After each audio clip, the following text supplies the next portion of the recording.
P Andhra Pradesh.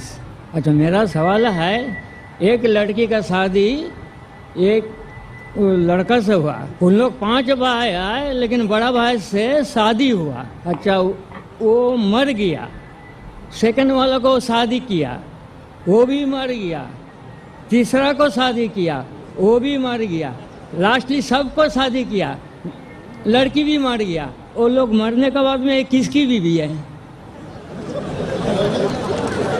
भाई साहब, जो आपने सवाल किया है, आप बाइबल अगर पढ़ेंगे, बाइबल से लिया। बाइबल के अंदर इसका जिक्र आता है। ईसा अलैहिस्सलाम से एक शख्स पूछता है, या बाइबल से उठाया, बराबर? यस। बाइबल में इसका जिक्र है कि अगर एक औरत एक आदमी से शादी करती है, वो मर जाता है, फिर दूसरे आदमी से करती है, वो भी मर जाता है, फिर तीसरे से करती है, वो भी मर जाता है, फिर चौथे से, 5वें से, 7वें से, जन्नत में या आखिरत में वो किसकी बीवी होंगी, ये सवाल है, बराबर ना? हाँ, इसका जवाब ईसा अलैहिस्सलाम बाइबल में कहते, they shall not die any more, वो फिर से और नहीं मरेंगे। और इस्लाम में भी जब आखिरत में जाएंगे, जिस तरीके से अभी रिलेशनशिप है वैसी नहीं है, बराबर? आप मुझसे पूछेंगे, एक आदमी 90 साल की उम्र में मरता है, एक बच्चा 2 साल की उम्र में मरता है, आखिरत में क्या उम्र पे? हमने सोचे 90 साल का आदमी अगर वापस आखिरत में आएगा इतना बूढ़ा, तो अल्लाह ताला जब उठाएंगे it will be something different. वो ज़रूरी नहीं कि आप 90 साल पे मरे तो 90 साल पे उठाएंगे, जन्नत में आप अल्हम्दुलिल्लाह तंदुरुस्त रहेंगे। आप समझ रहे? तो उसी तरीके से खाना पीना, जिस तरीके से हम आज खा रहे पी रहे हैं, वी रिक्वायर सेक्सुअल रिलेशनशिप, आखिरत में इट विल बी डिफरेंट, अलहदा रहेगा। तो वहाँ ऐसा सब मामला नहीं रहेगा कि किसकी बीवी रहेंगी। पहले सब लोग जन्नत में जाएंगे, क्या पता? आप समझेंगे नहीं? सब लोग जन्नत में जाएंगे, क्या पता? सब लोग भी नेक रहेंगे, दैट्स अ डिफरेंट सिचुएशन। ज़रूरी नहीं कि वो औरत हर एक की बीवी रहेंगी, लेकिन अगर सब लोग नेक है तो कुरान मजीद में कहा गया है हर एक को हूर मिलेंगी। हूर मतलब a beautiful girl, so all will be satisfied, सब लोग खुश रहेंगे, अल्लाह ताला सब लोग को खुश करेगा। यही आंसर है, यही आंसर। हाँ, लेकिन ज़रूरी नहीं कि वो औरत हर एक की बीवी बने आखिरत में। आंसर यही है। खुश है ना आप? No, that was the answer. Correct. हाँ भाई साहब। नाम पिंटू रजक था, पेशा स्टूडेंट है, अभी नाम है ताहिर अब्दुल्ला। सवाल ये है कि एक तरफ इस्लाम में ये कहा जाता है कि अपने वालिदाओं को मतलब उनकी खिदमत करना ज़रूरी है, तो अगर मेरे ईमान लाने पे उन लोगों को तकलीफ़ है और मेरे ईमान पे, मेरे नमाज पे पढ़ने पे उन लोगों को तकलीफ़ है, तो इस हाल में क्या किया जाए? ईमान पे मतलब कमज़ोरी आती जाती है। भाई साहब ने बहुत अच्छा सवाल पूछा है। वो कह रहे थे कि वो पहले हिंदू थे, अभी इस्लाम कबूल किए, अल्हम्दुलिल्लाह, मैं आपको कंग्रेचुलेट करता हूँ, माशाल्लाह।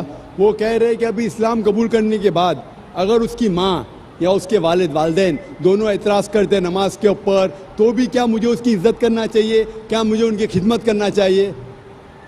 जो भी मैंने तकरीर में कहा वो अपने जगह पे बिल्कुल सही है। आपको अपने वालिदैन की खिदमत करना चाहिए, उफ तक नहीं कहना चाहिए। लेकिन कुरान मजीद में जो मैं आयत कोट किया, सूरह लुकमान की सूरा नंबर 31 आयत नंबर 14 में, कि हमने इंसानों से कहा है कि अपने वालिदैन से हुस्न सलूक करे, और तुम्हारी माँ ने तकलीफ़ से तकलीफ़ के बाद तुम्हें जना और 2 साल तक दूध पिलाए, उसके फ़ौरन बाद लिखा है। लेकिन अगर आपके वालिदैन आपके साथ जिहाद करते हैं, जुद्दोजहद करते हैं, आपको किसी और की इबादत करने के लिए अल्लाह के अलावा, यानी आपको शिर्क करने पे मजबूर करते, तो उनकी बात मत मानो, लेकिन फिर भी उनके साथ हुस्न सलूक करो।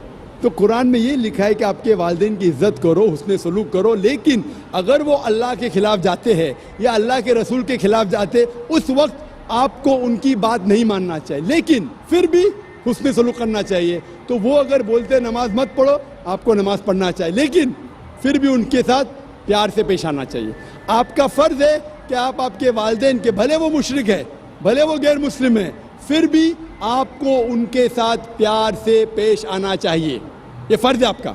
अगर आप प्यार से पेश नहीं आएंगे तो आप अल्लाह के खिलाफ जाएंगे, अल्लाह के रसूल के खिलाफ। लेकिन अगर वो आपसे कुछ चीज़ कह रहे हैं जो शरीयत के खिलाफ है, अल्लाह और अल्लाह के रसूल के खिलाफ है, तो उस वक्त आप उनकी बात मत मानिए, लेकिन फिर भी ان کے ساتھ پیار سے پیش آئیے اور ان کو دعوت دو.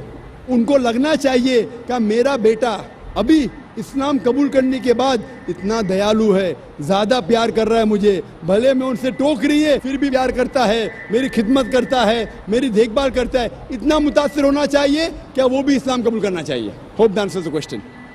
Next question. I'm Miss D. McDonald. I'm a student and I have 2 questions to ask of you, please. The first one is, in one of the first few chapters of the Quran, it is written that if a woman disobeys her husband, he is given full permission to beat her and keep her locked up in solitary confinement, thus withholding her from any intimacy until she toes the line, following whatever he says. If this is the punishment for women, where is the equivalent punishment for the men when they have wronged their women? And my second question is, if you Just rather one question. I'll answer that, then we'll come to the next question, inshallah. I have to give you 2 opportunities because the earlier question was missed. بہن نے سوال کیا ہے کہ اسلام میں قرآن میں لکھا ہوا ہے کہ مرد کو اجازت ہے کہ وہ اپنی پتنی کو بے حد مار سکتا ہے, تو کیا یہ صحیح ہے؟ لیکن اگر شوہر ایسا کرے تو کیا بیوی کو پرمیشن ہے اسے ماننے کی؟ یہ اس کا سوال تھا. جو بہن سوال کر رہی ہے وہ قرآن مجید کی ایک آیت کا حوالہ دی نے ان نے, میں دینا چاہتا ہوں. سورہ نساء کا سورہ نمبر 4 آیت نمبر 34 میں جہاں لکھا ہوا ہے کہ اگر بیوی شوہر کی بات نہیں مانتی, کچھ حرام کرتی یا نافرمانی کرتی ہے, تو پہلے شوہر بیوی کو پیار سے سمجھانا چاہیے. نہیں سمجھتی ہے تو اس کو ڈانٹی دے سکتا ہے. اس کے بعد بستر پہ نہیں ساتھ میں رہنا چاہیے, یعنی اٹس اے گریٹر پنشمنٹ. پہلے پیار سے سمجھاؤ, پھر ڈانٹی دے کے بولو, پھر بستر پہ مت سو ساتھ میں. اس کے بعد عربی لفظ ضربہ, آپ اس کو لائٹلی مار سکتے ہیں, اور حدیث میں آتا ہے کہ اللہ کے رسول فرماتے ہیں یہ لائٹ مارنا کی مثال ہے کہ مسواک سے مارنا. مسواک مطلب not tooth brush, tooth brush سے آپ پیٹ بھی سکتے, ہوتا ہے نا ہینکرچیف یا رومال سے مارنا. It is a symbolic batting. اور اللہ کے رسول فرماتے جب آپ بیوی کو مارے تو کبھی چہرے پہ مت مارو, ایسا مت مارو کہ نشان رہ جائے.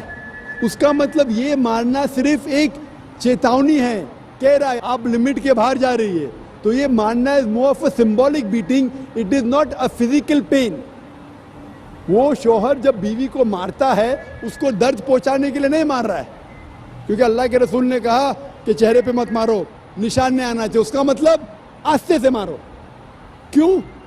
مطلب یہ آپ اپنی حد پار کر چکی ہے, یہ الٹیمیٹ وارننگ ہے. لیکن اسی طریقے سے اگر شوہر بیوی کو اپنا حق نہیں دے رہا ہے اس وقت یہ سیم نہیں ہو سکتا. کیوں؟ اگر بیوی شوہر کو ماریں گی تو شوہر تھوڑی بیوی کو چھوڑیں گا. یہ قرآن کی آیت ہے اس کے پہلے ہی سورہ نساء سورہ نمبر 4 آیت نمبر 34 میں کہ مرد کے پاس زیادہ طاقت ہے, لیکن اس کو اختیار ہے کہ اگر شوہر اس کو حقوق نہیں دے رہا ہے وہ شوہر سے پیار سے بات کرے. اب کیوں مجھے حقوق نہیں دے رہے؟ اگر نہیں مانتا ہے تو آربیٹر لے کے آؤ, شوہر کے طرف سے ایک بڑے کو بلاؤ, بیوی کی طرف سے بلاؤ, بیٹھ کے بات کرو.